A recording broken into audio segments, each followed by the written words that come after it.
ॐ नमो भगवते वासुदेवाय।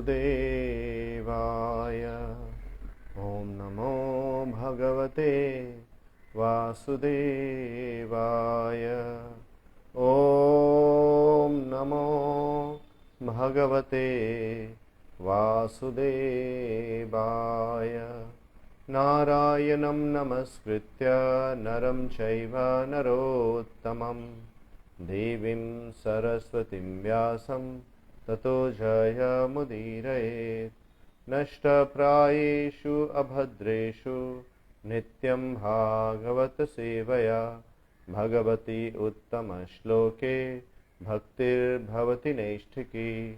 कृष्णाय वासुदेवाय देवकी नंदनाय च नन्दगोपकुमाराय गोविन्दाय नमो नमः। नमो पंकजनाभाय नमो पंकजमालिने नमो पंकजनेत्राय नमस्ते पंकजांग्रे।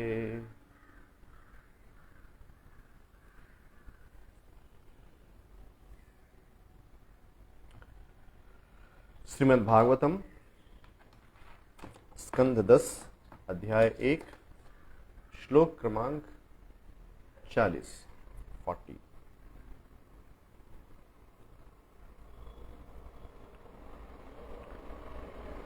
व्रजं तिष्ठन् पदैकेन यथैवेकेन गच्छति यथा तृण जलौकैवं देहि कर्म गतिं गत। Translation and purport by His Divine Grace Abhay Charana Arvind Bhakti Vedanta Swami Srila Prabhupada. Just as a person travelling on the road rests one foot on the ground and then lifts the other, or as a worm on a vegetable transfers itself to one leaf and then gives up the previous one, the conditioned soul takes shelter of another body and then gives up the one he had before. Purport. This is the process of soul's transmigration from one body to another. At the time of death, according to his mental condition, the living being is carried by the subtle body, consisting of mind, intelligence and ego, to another gross body. When higher authorities have decided what kind of gross body the living entity will have, he is forced to enter such a body, and thus he automatically gives up his previous body. Dull-minded persons who do not have the intelligence to understand this process of transmigration take for granted that when the gross body is finished, one's life is finished forever. Such persons have no brain with which to understand the process of transmigration. At the present moment, there is great opposition to the Hare Krishna movement, which is being called as brainwashing movement. But actually, the so-called scientists, philosophers, and other leaders in the Western countries have no brains at all. The Hare Krishna movement is trying to elevate such foolish persons by enlightening their intelligence so that they will take advantage of the human body. Unfortunately, because of gross ignorance, they regard the Hare Krishna movement as a brainwashing movement. They do not know that without God consciousness, one is forced to continue transmigrating from one body to another. Because of their devilish brains, they will next be forced to accept an abominable life and practically never be able to liberate themselves from the conditioned life of material existence. However, this transmigration of the soul takes place is very clearly explained in this verse. Om Ajnanatimirandhasya Jnananjanashalakaya Chakshurunmilitam Yena Tasmai Sri Gurave Namaha. Sri Chaitanya Manobhishtam Sthapitam Yena Bhutale Swayam Rupah Kada Mahyam Dadati Swapadantikam वन्देऽहं श्रीगुरौ श्रीयुतापदकमलं श्रीगुरून् वैष्णवांश्च श्रीरूपं साग्रजातां सहगना रघुनाथान्वितं तं सजीवं साद्वैतं सावधूतं परिजनसहितं कृष्णचैतन्यदेवं श्रीराधाकृष्णपादां सहगना ललिता श्रीविशाखान्वितांश्च श्रीकृष्णचैतन्य प्रभो नित्यानन्द श्री अद्वैत गदाधार श्रीवासदि गौर भक्तवृंद।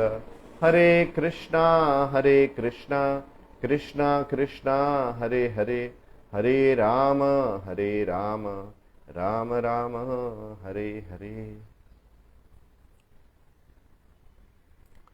व्रजं तिष्ठन् पदैकेन यथैवैकेन गच्छति यथा तृण जलौकैवं देहि कर्म gatim gatah. Just as a person traveling on the road rests one foot on the ground, then lifts the other, or as a worm on a vegetable transfers itself to one leaf and then gives up the previous one, the conditioned soul takes shelter of another body and then gives up the one he had before. तो यहाँ इस श्लोक में वसुदेव कंस को बता रहे हैं, कंस को आश्वस्त कराने का प्रयास कर रहे हैं, समझाने का प्रयास कर रहे हैं कि वो देवकी को मारने के लिए तुला हुआ है, इस भय से कि देवकी का जो 8वां संतान है वो उसकी मृत्यु का कारण बनेगा। तो यहाँ वसुदेव कंस को समझा रहे हैं कि जो व्यक्ति संसार में जन्म लिया है उसको एक शरीर, जो जिस शरीर को धारण किया है, जिस देह को धारण किया है, उस देह को उसको त्यागना अवश्यम भावी है। उस देह को, जिस देह को उसने स्वीकार किया है, उस देह को उसे अवश्य त्यागना पड़ेगा। और जिस प्रकार एक व्यक्ति अपने देह को त्यागता है और देह को त्यागने के उपरांत वो दूसरा देह, नया देह को स्वीकार करता है। और यहाँ उदाहरण दे रहे हैं कि जैसे जब कोई व्यक्ति चलता है, जमीन पर चलता है, तो चलने के समय वो एक पग आगे रखता है और दूसरे पग को वो उठा लेता है, और इस प्रकार दूसरा पग रखता है और पहले पग को वो उठा लेता है। और हम देखते हैं कि जो कीड़ा होता है, हमने देखा होगा बहुत सारे जो रेंगते हुए कीड़े हैं, विशेषकर जो कैटरपिलर है, जो वृक्षों पर चलता है, पत्तियों पर चलता है, तो एक पत्ती पर चलता है, वहां से फिर दूसरी पत्ती पर आता है, और दूसरी पत्ती पर आता है तो पहले पत्ती को वो त्याग देता है। तो यह अवश्यम भावी है, देही जीव के लिए एक शरीर को धारण करना, उसके बाद उस शरीर को त्याग करके नए शरीर को धारण करना, यह अवश्यम भावी है। तो वसुदेव समझा रहे हैं कि किस प्रकार से जो आत्मा है वह शरीर का परिवर्तन करता है। अर्थात जो शरीर है वह सर्वथा रहने वाला नहीं है। शरीर जो है वो नित्य नहीं है, और चूंकि जो नित्य नहीं है, जिसका बदलाव, जिसका समापन अवश्यम भावी है, तो उसके समापन के लिए हमें इतना भय क्यों हो, इतना क्रोध क्यों हो, उसके लिए हम दूसरों के प्राणों को लेने के लिए क्यों उतावले हों। तो यहाँ इस श्लोक में बहुत ही सुंदर तरीके से आत्मा का देह परिवर्तन को बताया गया है। अभी इन कुछ श्लोकों में, पूर्व के भी श्लोकों में इसी विषय को वसुदेव जो है कंस को बता रहे हैं। तो जैसा कि भगवद गीता में कहा गया है कि देहिनोस्मिन् यथा देहे कौमारम यौवनम जरा तथा देहांतर प्राप्ति धीरस्तत्र न मुह्यति। तो जिस प्रकार देही, जो देह को धारण करने वाला है, जो आत्मा है, जो देही है, जिसने देह को धारण किया है, देहिनोस्मिन् यथा देहे, जिस प्रकार से वो देह का परिवर्तन करता है, कौमारम यौवनम जरा, कुमार अवस्था से युवावस्था, फिर वृद्धावस्था, तथा देहांतर प्राप्ति, और उसी प्रकार वह जो देही है, वो जो आत्मा है, वह मृत्यु के समय दूसरे शरीर को प्राप्त करता है, दूसरे शरीर में वो प्रविष्ट होता है, दूसरे शरीर को ग्रहण करता है। तो जो व्यक्ति धीर होते हैं, जो व्यक्ति ज्ञानवान होते हैं, वो इस प्रकार के परिवर्तन से विचलित नहीं होते। भगवद गीता के दूसरे अध्याय में और भी बताया गया है कि वाशाम से जीर्णानि यथा विहाय नवानि गृह्णाति नरोपराणि तथा शरीरानि विहाय जीर्णानि अन्यानि सम्याति नवानि देहि। जिस प्रकार मनुष्य अपने पुराने वस्त्रों को त्याग कर, वासांसि जीर्णानि, पुराने वस्त्रों को त्याग कर, नवानि गृह्णाति नरोपराणि, वह नए वस्त्रों को धारण करता है, पुराने वस्त्र को त्याग देता है। उसी प्रकार आत्मा भी पुराने देह को त्याग कर वो नए देह को धारण करता है। और यही जो है आत्मा का ट्रांसमाइग्रेशन है, अर्थात आत्मा का परिवर्तन है, देहांतर है। एक देह को छोड़कर दूसरे देह को प्रविष्ट होना, आत्मा का यह देहांतर है। तो वस्तुतः यह जो देहांतर है, यह अकेले मृत्यु के समय ही नहीं, परंतु इस जन्म में भी देहांतर हो रहा है। जैसे हमारा स्वरूप जो है तब शुरू होता है, आरंभ होता है जब हम माता के गर्भ में होते हैं। तो जब हम माता के गर्भ में होते हैं तो हमारा स्वरूप जो है वह अलग होता है। माता के गर्भ में वह स्वरूप नहीं होता है जो बालक गर्भ से बाहर आने के बाद जिस स्वरूप को धारण करता है उस नहीं होता है। रामा जी पहले ही ले लिया कर बेटा, जो भी लेना है, क्लास स्टार्ट हो जाता है ना तो फिर take everything and close the door, whatever you require take it and then close the door.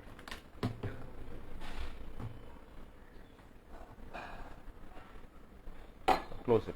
या तो हम चर्चा कर रहे थे कि इस जीवन में भी देहांतर जो है वह किस प्रकार से देहांतर होता है, इसको हम समझने का प्रयास कर रहे थे। तो जैसे हम माता के गर्भ में होते हैं तो माता के गर्भ में जो हमारा स्वरूप है, जो हमारा देह का स्वरूप है, वो अलग होता है। हम श्रीमद् भागवतम के 3rd कैंटो में पढ़ते हैं, 3रे स्कंध में, किस प्रकार से देवहूति माता को कपिल देव जो है, भगवान श्री कपिल देव, अब वो जीवन के बारे में बता रहे हैं, किस प्रकार से आत्मा जो है वह संसार में उसे देह प्राप्त होता है, किस प्रकार से वह माता के गर्भ में आता है और किस समय में वो उसकी अवस्था जो है गोलाकार गेंद के समान छोटी, पहले तो राई के दाने के समान होती है, फिर धीरे धीरे धीरे वो बढ़ता है और किस प्रकार से उसमें अंग प्रत्यंग उत्पन्न होते हैं और किस प्रकार से उसमें चेतना उत्पन्न होती है। चेतना उत्पन्न होने के पश्चात वह देखता है मैं कहाँ फंसा हुआ हूँ, भगवान को प्रार्थना करता है। उसके बाद फिर भगवान की कृपा से वह संसार में बाहर प्रकट होता है। और इसी चीज को आज का जो आधुनिक विज्ञान है वह भी एम्ब्रियोलॉजी के माध्यम से उसको बता रहा है। तो हम देखते हैं एम्ब्रियोलॉजी में जो आज जो शोध किया हुआ है, जो वैज्ञानिकों ने बताया है, और श्रीमद् भागवतम में जो 3रे स्कंध में बताया गया है वो बिल्कुल एक समान है। और यहाँ तक कि जो श्रीमद् भागवतम में जो चीजें बताई गई हैं और भी सूक्ष्म बताई गई। यह भी बताया गया कब चेतना मनुष्य को चेतना मनुष्य में जो है उत्पन्न होती है, बालक में जो शिशु में चेतना गर्भ के अंदर कब उत्पन्न होती है, जिससे कि वह अपने उस बद्ध अवस्था को और उस कष्टदायक पीड़ादायक अवस्था को समझता है।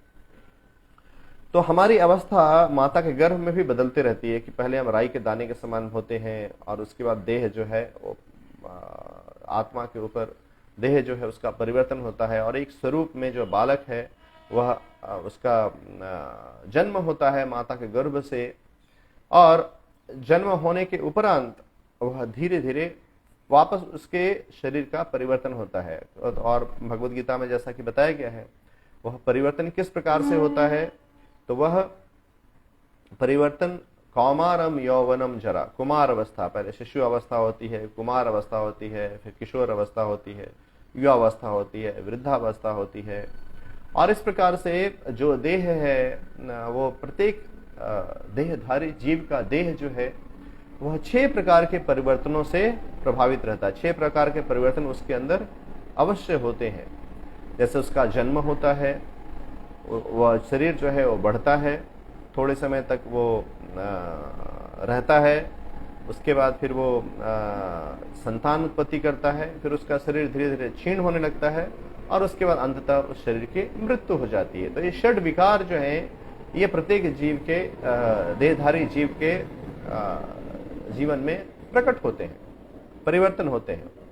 तो यहाँ वसुदेव बता रहे हैं कि देह जो है यह तो अवश्यम भावी है, इसका नाश तो अवश्यम भावी है। वस्तुतः देह जो है वह तो प्रकृति के तत्वों का बना हुआ है, और जैसे ही आत्मा इस देह को त्याग देती है, यह देह जो है पुनः प्रकृति के तत्वों में वो विलीन हो जाता है, प्रकृति के तत्वों में वो पुनः समा जाता है, पुनः उसमें मिश्रित हो जाता है। तो यदि देह का जो परिवर्तन है, आत्मा का जो परिवर्तन, देहांतर जो है वह अवश्यम भावी है, तो जो चीज अवश्यम भावी है उससे क्यों भयभीत होना, उससे क्यों डरना। जब कोई चीज जो है होने वाली है तो उससे व्यक्ति को क्यों भय होना चाहिए। जैसे वृद्धावस्था है, या जो संसार के जो कष्ट हैं, जैसे भगवान भगवद गीता में बताते हैं, जन्म मृत्यु जरा व्याधि दुख दोषानुदर्शनम। तो जन्म मृत्यु जरा व्याधि ये तो है, ये तो अवश्य भावी संसार की प्रकृति ही है, जहां पर कि जन्म मृत्यु वृद्धावस्था रोग, इससे कोई व्यक्ति बच नहीं सकता है। संसार की ये प्रकृति है। तो जो संसार की प्रकृति है, जिस संसार में हम रह रहे हैं, जो उसकी प्रकृति है, उससे भयभीत होने का कोई कारण ही नहीं है। तो व्यक्ति भयभीत क्यों होता है? क्योंकि वह अज्ञान में होता है। वह अज्ञान में होता है, और अज्ञान में होने के कारण वह यह सोचता है कि शायद मैं इससे बच जाऊंगा, मैं इससे बच जाऊंगा, मुझे ये कष्ट नहीं आएंगे, क्योंकि मैं इतना प्रयास कर रहा हूं, इतना मेहनत कर रहा हूं, और जो है मेरे प्रयास के कारण जो यह देहांतर है या जो कष्ट है, मैं इन कष्टों से स्वयं की रक्षा कर लूंगा। तो व्यक्ति का यह अज्ञान होता है, उसे ज्ञान नहीं होता है, इसलिए वह इन चीजों को समझ नहीं पाता है। हालांकि उस दुख में वो जाता रहता है।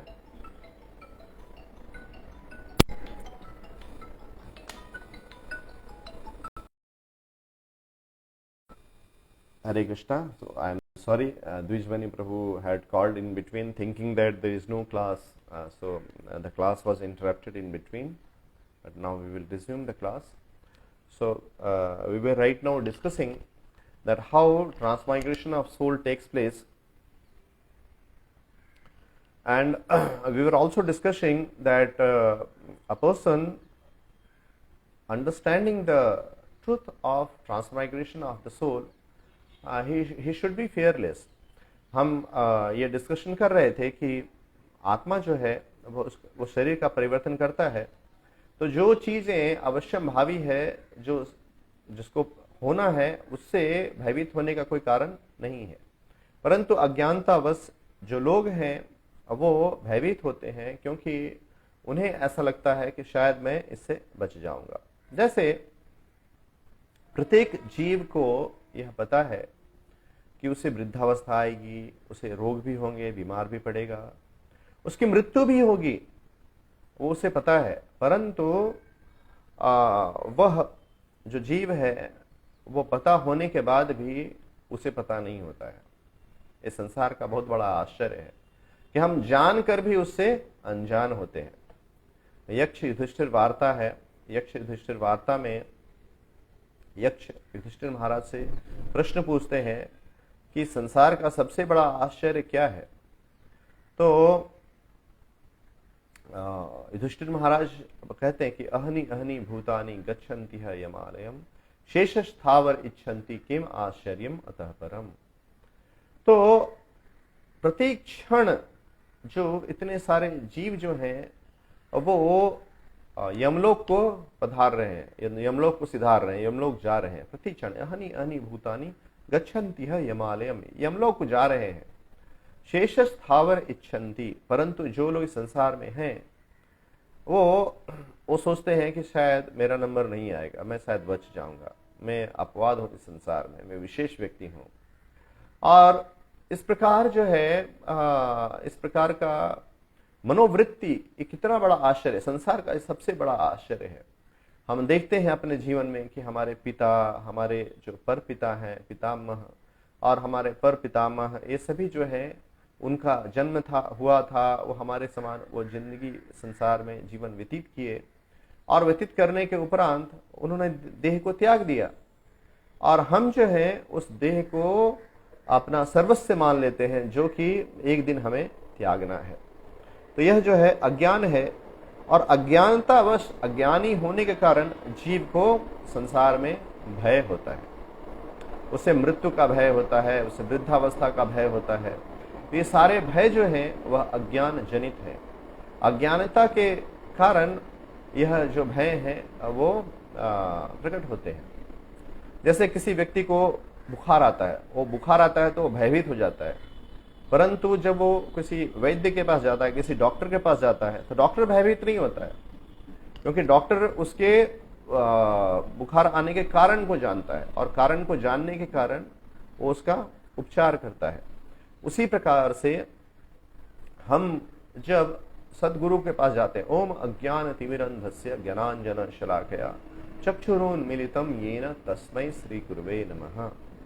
तो जब हमारा जीवन अज्ञान में है, हम जीवन के मूल्य को, जीवन के लक्ष्य को नहीं जानते हैं, इसलिए हम सदगुरु का आश्रय ग्रहण करते हैं, और जो गुरु हैं वो ज्ञान के मशाल से हमारे चक्षुओं को प्रकाशित करते हैं, और हम अपने जीवन के मूल्य को, अपने जीवन के लक्ष्य को समझ पाते हैं। तो जीवन के लक्ष्य को जो समझता है, जो जीवन के मूल्य को समझता है, उसे भय का कोई कारण नहीं होता है। वह जो है संसार में किसी भी प्रकार के कष्ट से, किसी प्रकार की पीड़ा से वो भयभीत या विचलित नहीं होता है। हम श्रील प्रभुपाद जी के जीवन में देखते हैं, श्रील प्रभुपाद जब अमेरिका प्रचार करने गए थे तो वो 70 वर्ष के थे, और 70 वर्ष की आयु में, वृद्धावस्था की आयु में, वो एक ऐसे देश में जा रहे हैं जहां पर कि उनको कोई नहीं जानता है और वो किसी को नहीं जानते हैं, और वो वृद्धावस्था है, वहां पर कैसे खाएंगे, कहाँ खाएंगे, क्या व्यवस्था होगी, ये उनको ज्ञात नहीं है। ना ही उनके पास कोई लक्ष्मी है, कोई उनके पास पैसा है कि उससे वो चीजों को प्राप्त करें।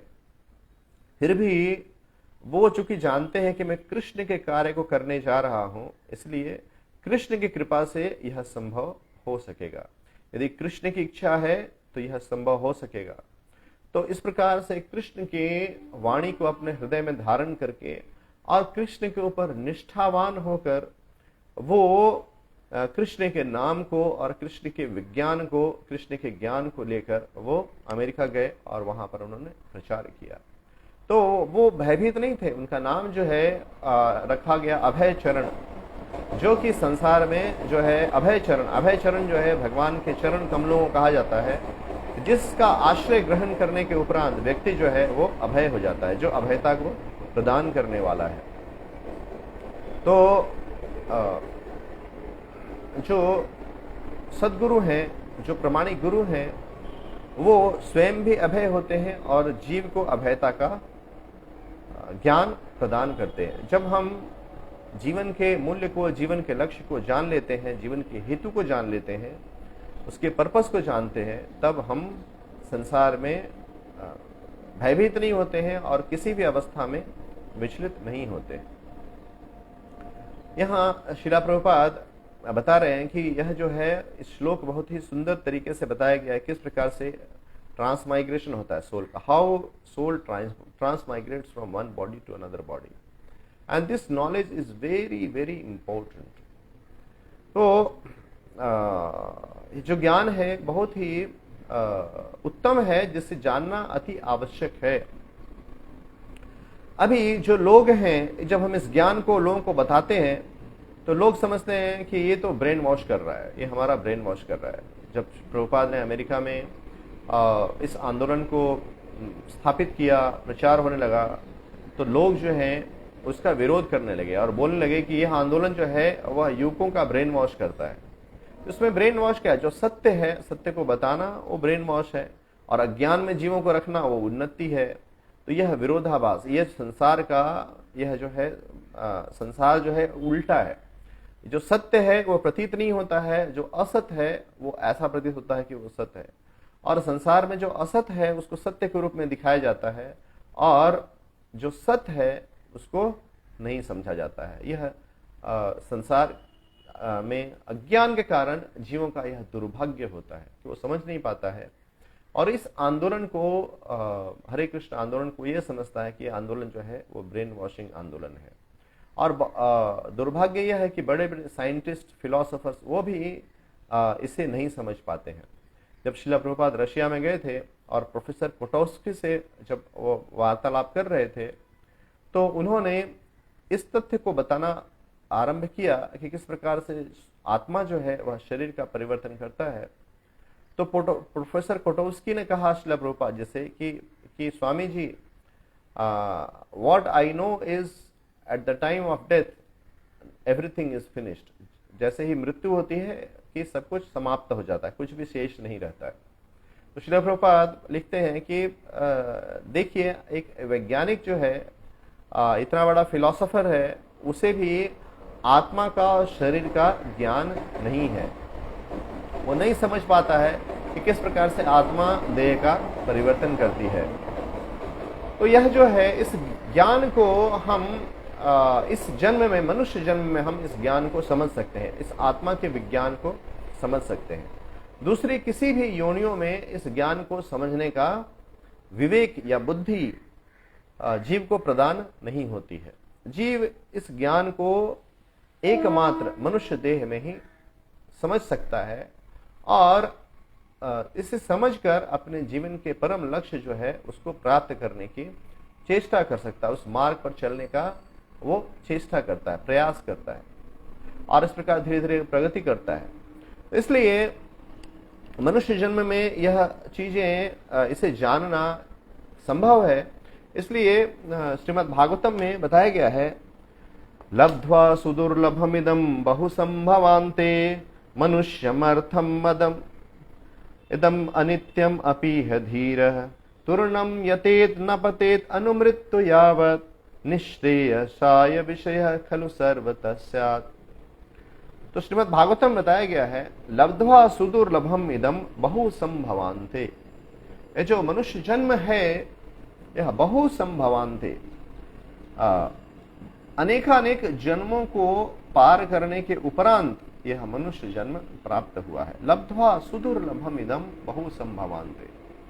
तो यह देह जो है वो बहुत ही सुदुर्लभम है। दुर्लभ जो होता है वह रेयर, दुर्लभ है, और मनुष्य जन्म तो सुदुर्लभम है। संसार में जो है, इस भौतिक संसार में 84 लाख योनियों में को पार करने के बाद ये मनुष्य देह जो है वो प्राप्त होता है। तो इसलिए कह रहा, लब्धा सुदुर्लभम इदम बहुसंभवान्ते, बहुत सारे जन्मों को पार करने के उपरांत यह देह प्राप्त होता है। मनुष्यम अर्थम, मनुष्य अर्थदम अनित्यम अपीह धीरः। और यह देह जो है, मनुष्य का जो देह है, यह अर्थ को प्रदान करने वाला। मनुष्यम अर्थम इदम अनित्यम अपीह धीरः। तो यह मनुष्य जन्म जो है यह जीवन के सर्वोच्च लक्ष्य को प्राप्त करा सकता है, और यह जो है अनित्य है। यह, इसे हम ये नहीं कह सकते कि इतना जीवन जो है इतने वर्षों तक रहेगा ही। और इसलिए जो धीर व्यक्ति है, जो धीर व्यक्ति है, इन सभी तथ्यों को वो अपने जीवन में ध्यान में रखता है। इन सभी तथ्यों को वो सोचता है, इसके ऊपर चिंतन करता है, विचार करता है। और तूर्णम यतेत न पतेत अनुमृत्यु यावत। जब तक संसार में जो यह देह है यह मृत्यु को प्राप्त ना हो जाए, तूर्णम यतेत न पतेत अनुमृत्यु यावत। एक दिन तो यह देह मृत्यु को प्राप्त हो जाएगा। मृत्यु का अर्थ है यह जो मनुष्य का शरीर है वह समाप्त हो जाएगा।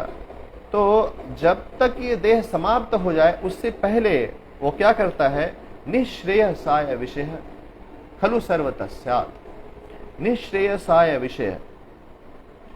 तो वह जीवन के उस हेतु को, जीवन के सर्वोच्च हेतु को प्राप्त करने का प्रयास करता है, जो कि इस संसार के जन्म और मृत्यु को से मुक्त होना है और भगवान के चरण कमलों को प्राप्त होना है, भगवान के धाम को प्राप्त होना। वह जीवन का, मनुष्य जीवन का सर्वोच्च लक्ष्य है। भगवान कहते हैं भगवद गीता में कि अंतकाले च मामेव स्मरण मुक्त्वा कलेवरम यह प्रयाति समद्भावम याति ना अस्ति यत्र संशयः। तो जो अंत काल में मेरा स्मरण करता है जीवन में, वह जीवन के अंत समय में जो मेरा स्मरण करता है, वह इस देह को त्याग कर वह मेरे धाम को प्रविष्ट होता है।